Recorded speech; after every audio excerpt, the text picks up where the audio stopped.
Perguntinha da enquete de hoje, que é uma das maneiras que você participa do programa. Você pode mandar também perguntas pra gente, comentar o assunto, já a gente comenta do sorteio para vocês. Mas a perguntinha da enquete é a seguinte, pelo 12997 167989, já salva esse contato com o nosso nome mesmo lá, né? Pode pôr falando nisso, Lucas e Águida, do jeito que você quiser. Ai, boa ideia, imagina, todo Lucas dia, e Águida, que lindo! Porque aí todo dia já participa com a gente, já tem um contato salvo. Isso, a gente adora, viu? Né? Conversar com a vocês. gente lê tudo que chega aqui, viu, Lê gente? mesmo. Às vezes não lê ao vivo, mas a gente lê aqui depois, tá bom?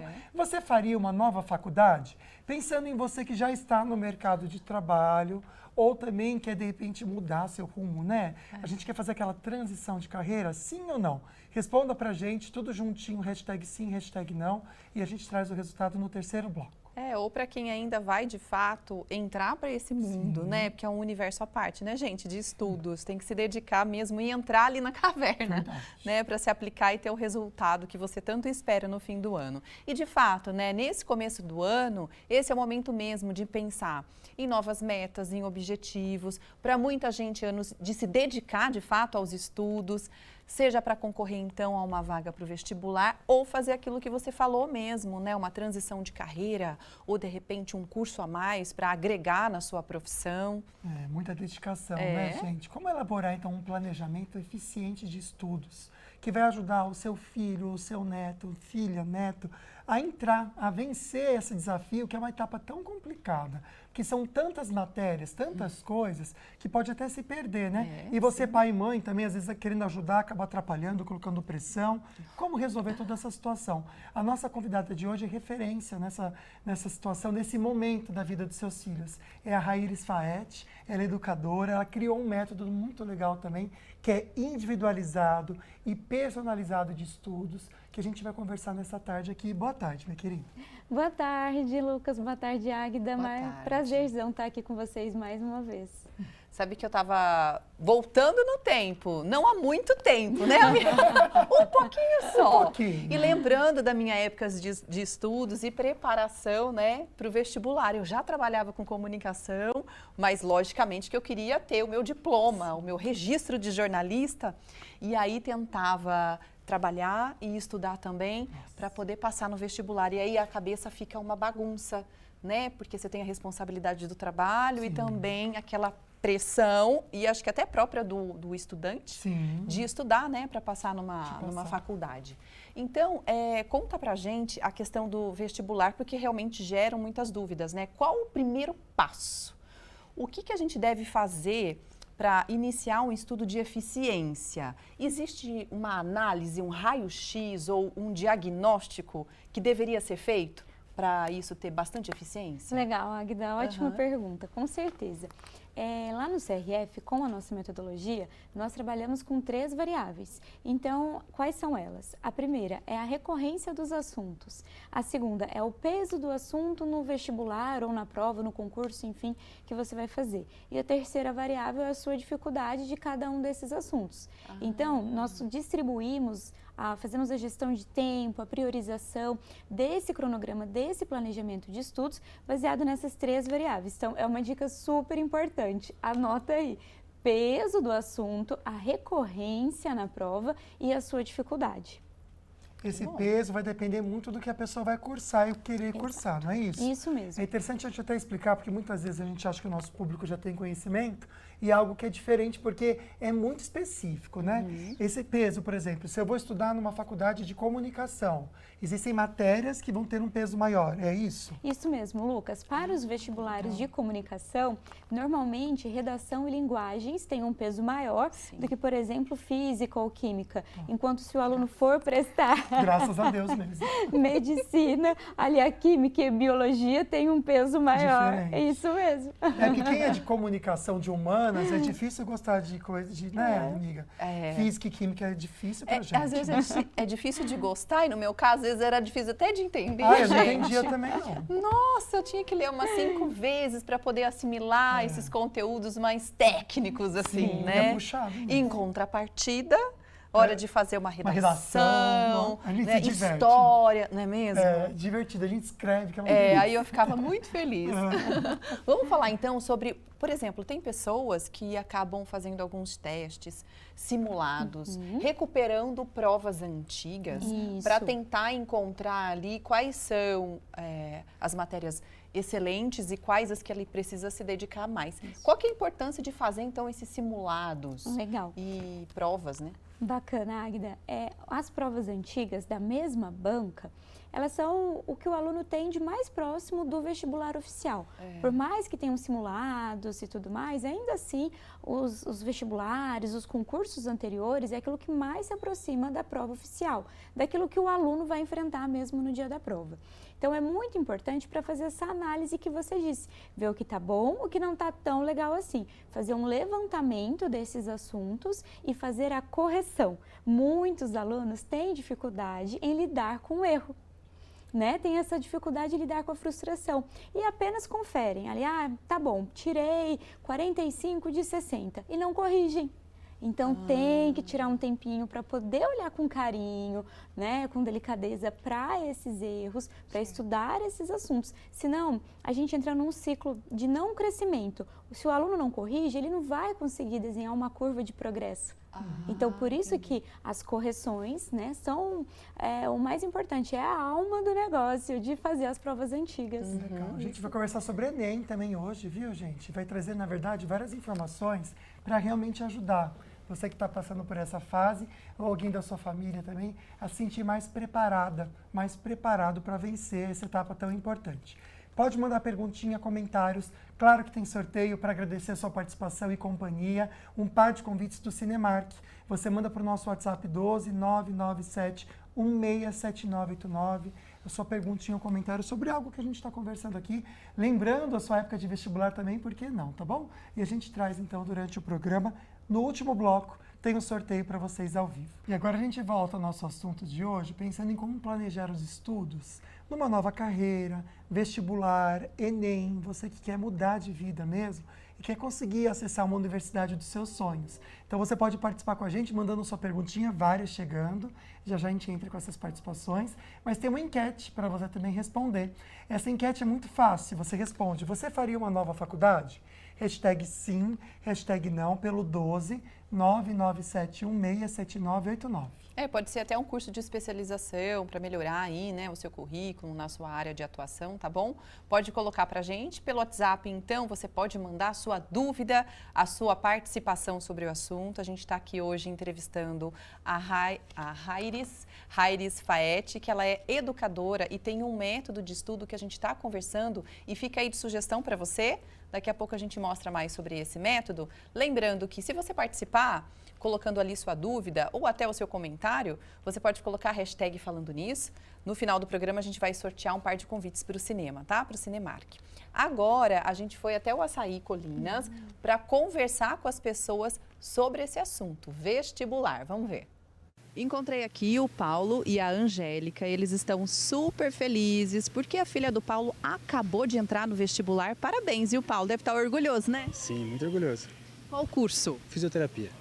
E o nome da sua filha? É a Luísa Gabriela. A Luísa. Como era a rotina de estudos dela? A rotina ainda né? Ela estuda bastante, ela é bem esforçada, ela lê bastante, né?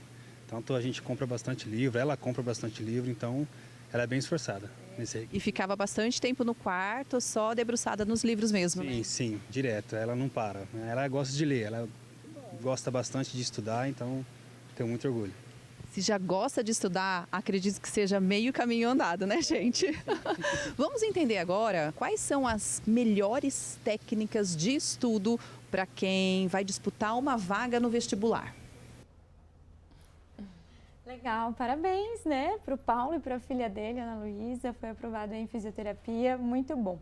Bom, a primeira estratégia é fazer um planejamento que seja realista, coerente mesmo com a realidade, para que o aluno não se frustre. Às vezes, né, na nossa cabecinha, dá para fazer 1 milhão de coisas em um pouco tempo, mas na prática, como falo, na prática a teoria é outra, né?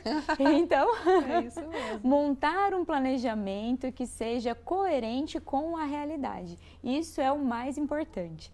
O segundo passo é levar em consideração, como eu disse anteriormente, o peso, a recorrência e as dificuldades do aluno para montar o ciclo de estudos, né? Através também das provas anteriores, que vai proporcionar a melhor revisão que esse aluno vai conseguir fazer, né? Perfeito. Olha só, para você conhecer um pouquinho mais do trabalho da Raíris, a gente esqueceu de espelhar no primeiro bloco, eu vou colocar aqui para vocês o Instagram, porque ela criou, na verdade, toda uma metodologia de ensino e de estudo personalizado, individualizado para o seu filho, seu neto. Então, ó, curso.rairisfaete. O Faete tem 2 T's, tá bom? Vocês estão vendo aí? Por aqui você já consegue ter bastante informação de como que funciona todo o trabalho da Raíris, mas é legal para você ter também os contatos e conseguir, com certeza, vai auxiliar quem você precisa aí, né? Seja alguém da sua família, a conseguir passar por essa fase de maneira mais organizada, porque é muita coisa mesmo, né? Fala um pouquinho desses métodos, na verdade do seu método que você criou, até para compartilhar com o pessoal de casa também, para esse vestibular. O que seria então do CRF, que você fez de diferenciado? Bacana.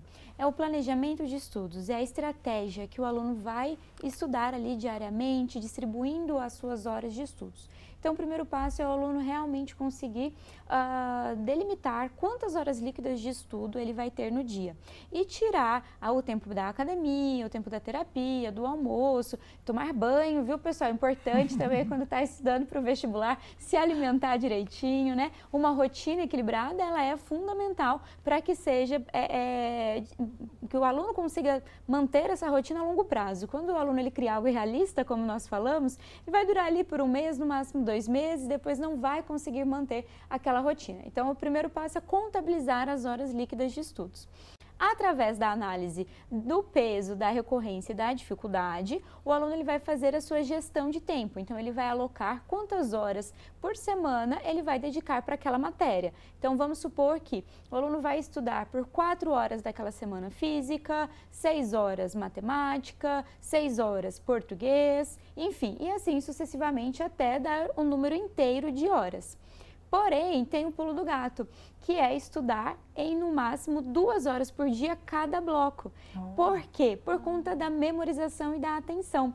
Então, não é interessante o aluno sentar e estudar as 4 horas de estudos de uma vez só, porque ele vai estudar as 4 horas de um dia e vai passar 7, 10, 15 dias sem retomar aquele assunto. Então, não vai favorecer a memorização.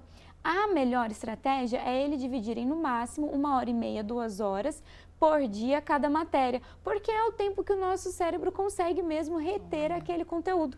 Então, se é um conteúdo muito grande, ele vai todos os dias estudando um pouquinho.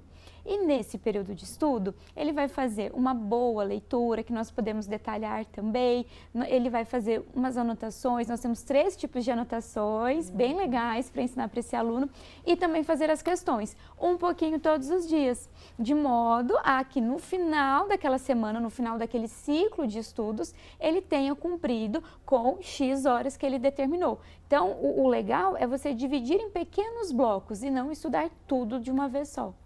Gente, a Raíris tem propriedade, sabe, para tratar do assunto, porque além de educadora, ela desenvolveu esse método que desde 2019 já aprovou 80% dos alunos que mergulharam de fato nesse método para poder ter resultado. Imagina, 80% dos alunos aprovados no vestibular. Então fica aí, daqui a pouquinho a gente traz mais dicas. A gente pode falar sobre revisões de matérias, como essa monitoria que você acaba dando para os alunos durante esse processo, né, seu do método, tá bom? Daqui a pouquinho então a gente volta respondendo suas perguntas também. E o nosso assunto aqui no estúdio tem a ver com esse início de ano. A gente está falando sobre planejamento para os estudos com a Raíris Faete, que tem um método muito interessante para que você possa aproveitar ao máximo esse momento para prestar o vestibular, tá bom? Você pode participar com a gente, mandando sua perguntinha, que a gente vai responder já já. Mas antes, bora ver o resultado da nossa enquete? E a pergunta tá aí, olha. Você faria uma nova faculdade ou, de repente, uma especialização ou para você que está aí com os filhos, né, que estão já pensando numa profissão, no que quer seguir, pode participar com a gente com a hashtag sim, hashtag não, pelo nosso WhatsApp, 99716-7989. Pode colocar então na tela o resultado? Olha, meio a meio. Meio a meio. Interessante, né? Que bacana. Espero que de alguma forma o programa de hoje ajude você a se planejar. Manda perguntinha também então para a Raíris, usando o hashtag Falando Nisso no final do programa, um sorteio de par de convites do Cinemark. Para você que manda a sua pergunta ou até mesmo algum comentário sobre o assunto, tudo é muito bem-vindo. Estar pertinho de você, ainda mais pertinho, é muito especial para a gente. Então, uma perguntinha agora, pensando um pouco nessa transição de carreira direto do açaí. Estou aqui com uma universitária, que é a Marielle. Conta pra gente, está fazendo faculdade do quê, Marielle? Gestão comercial. E o legal é que você já atua no mercado de trabalho dentro da sua profissão, né? Isso, com certeza. Eu atuo, já tenho uns 5 anos já. De casa já atuando já e estou me aperfeiçoando, né? E você pretende também fazer especialização, se aperfeiçoar na sua área? Isso, com certeza. No caso que eu estou fazendo, né? Quando eu terminar, eu acho que não precisar fazer um estágio, porque eu já atuo na área, já tenho experiência já na carteira. Então, por conta disso, né? Uma coisa leva a outra. Então, verdade. Estudando, né? Ai, boa sorte para você, viu? Vamos entender como é possível fazer um curso de especialização ou até, de repente, uma transição de carreira. Quais são os desafios para as pessoas que optam por isso? Bacana, excelente pergunta. E eu acredito que seja muito importante, um tema extremamente relevante, porque todo mundo precisa estudar mesmo trabalhando, né? Eu imagino que vocês estudem bastante, eu estudo bastante, até postei hoje mais cedo, fiz engenharia e estava estudando cálculo, porque eu gosto de revisar, né? É um conhecimento que é bom para a gente não se perder. Então, é bom a gente organizar na nossa rotina um tempinho para fazer uma pós, uma especialização, um mestrado e tudo mais, né? Realmente é um tema extremamente importante. E aí nós recaímos na questão dos ciclos de estudos. O ciclo, ele é super flexível, ele aborda uma quantidade maior de temas e ele não é rígido. Aqueles cronogramas antigos que a gente usava, de 1 às 2 da tarde, tal coisa, das 2 a tal, aquilo lá não consegue traduzir a realidade, a dinamicidade da vida, né? Fica super rígido, fica super inflexível. Então, o aluno, quando às vezes tem alguma, ou o aluno e o profissional também, né? Já que nós estamos falando aí de transição de carreira, ele tem algum imprevisto, algum intempérie no dia, ele não consegue se adaptar, porque se ele perde 1 horinha, meia horinha daquele ciclo, daquele ciclo não, né? Daquele cronograma super rígido, ele já não consegue mais se recuperar, diferente do ciclo, que tem o foco no todo, em toda a circunstância, o foco na semana. Então ele tem que cumprir aquelas horas, mesmo que ele vá se adaptar, estudar um pouco mais tarde ou acordar mais cedo para dar conta, né, de cumprir aquele estudo planejado, então é mais flexível, né? Então é uma ótima opção para quem trabalha e estuda, assim não fica rígido.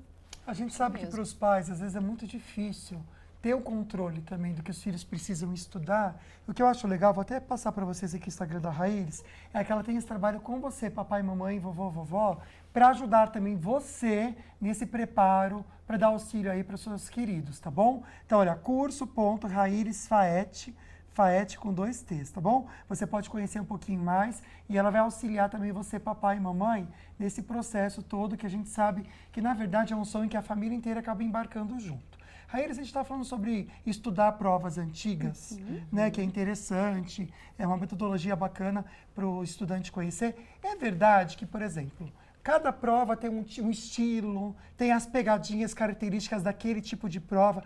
Isso também seria uma vantagem, por exemplo, quem vai fazer Enem, é interessante estudar os Enems antigos, ou vai para a USP, para outra faculdade. É interessante pensar nisso específico também para pegar o traquejo da prova? Perfeito, Lucas. Você tocou num ponto extremamente importante, que é a intimidade com a prova. Então, nós recomendamos que o aluno faça uma média de 7 anos de provas antigas para cada vestibular que ele preste, desde que nós consigamos priorizar em 3 vestibulares. É claro que o vestibulando ele vai fazer uma quantidade maior de provas. Mas não tem como pegar essa intimidade, esse traquejo que você falou, com todas as provas. Então, nós priorizamos 3 e dessas 3 fazemos 7 anos de provas antigas, com levantamento, classificando as questões, qual conteúdo é e, principalmente, como falei com a Águida mais cedo, principalmente corrigindo esses erros, né, que você teve aí durante esses simulados. Então, essa questão de pegar a intimidade, de pegar o traquejo, o jeito que cada assunto é cobrado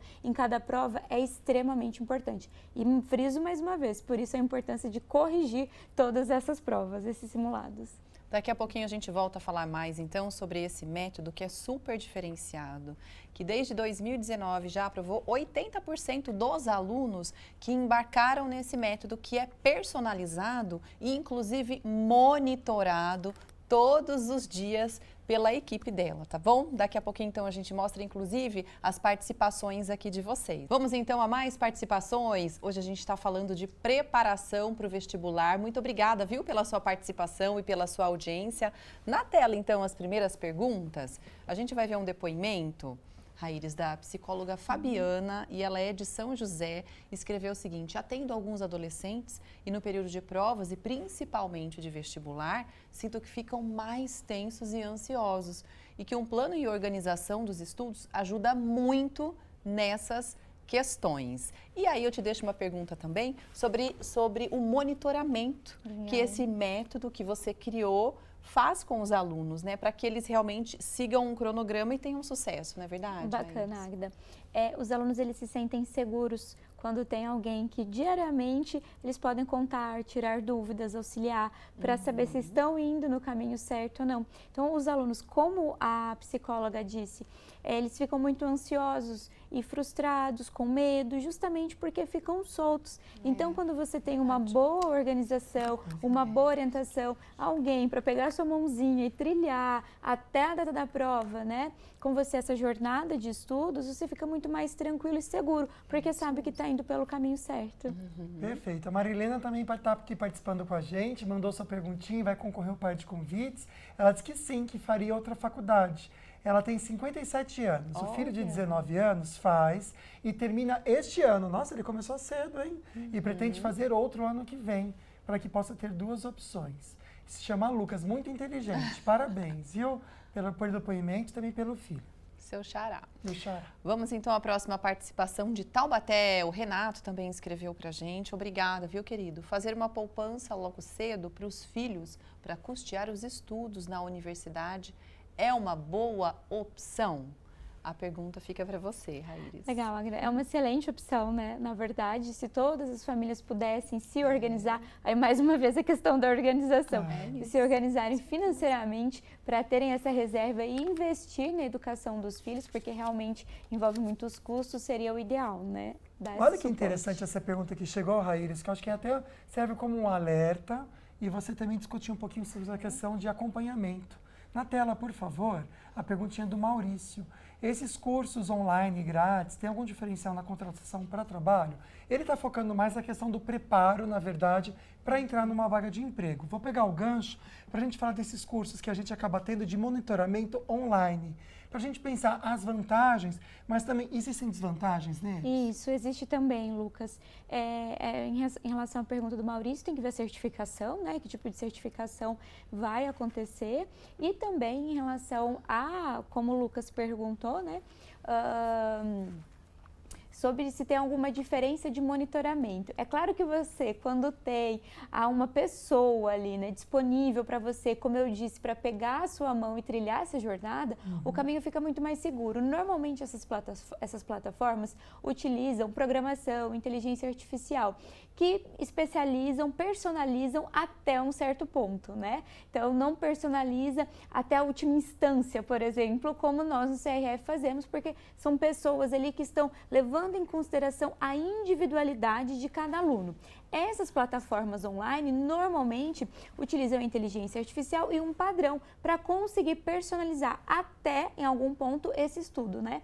Mas no CRF nós fazemos isso até a última instância, como eu disse, né? Realmente levando em consideração as circunstâncias de cada aluno. Então essa é a diferença.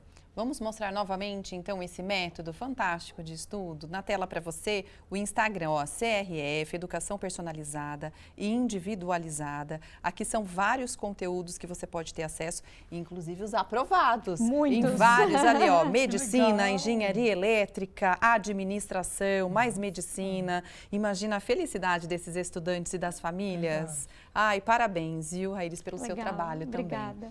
Mais um depoimento, na tela, por favor, de São José dos Campos, o Claudeci mandou pra gente. Que legal quando vocês me ajudam nessas conversas, nas entrevistas. Carinhosamente, obrigada a todos. Ai, que legal. Muito obrigada a você pela sua audiência, viu, Claudeci? E Que pela foto bonita, também, né? adorei. Gostamos, a gente gosta de receber foto da TV, viu?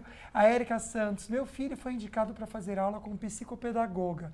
Isso é bom ou ruim? Vamos até pensar quais são os profissionais que podem acompanhar uma criança ou um adolescente se preparando para o vestibular, que você acha que seja interessante? Legal.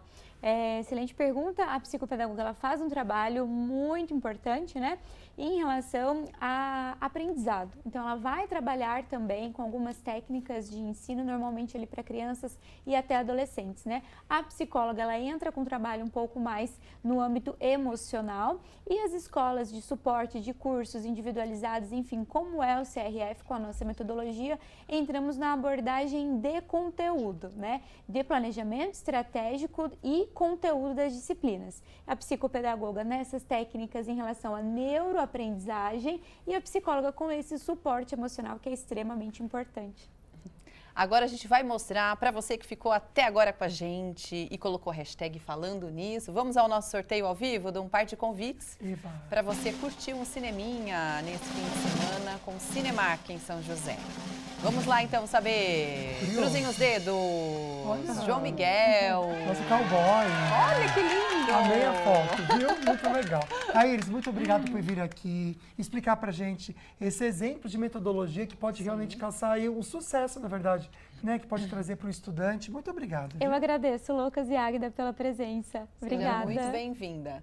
Olha, amanhã, 1h pontualmente, estamos aqui ao vivo de novo com um assunto atual que tem a ver com o seu sossego também. Proteção de dados. Vamos falar sobre internet, sobre direito digital e a gente quer a sua participação, viu? Obrigado por hoje, pela companhia, pelas perguntas. A gente fica muito feliz. Uma boa tarde, fiquem com Deus. Até amanhã.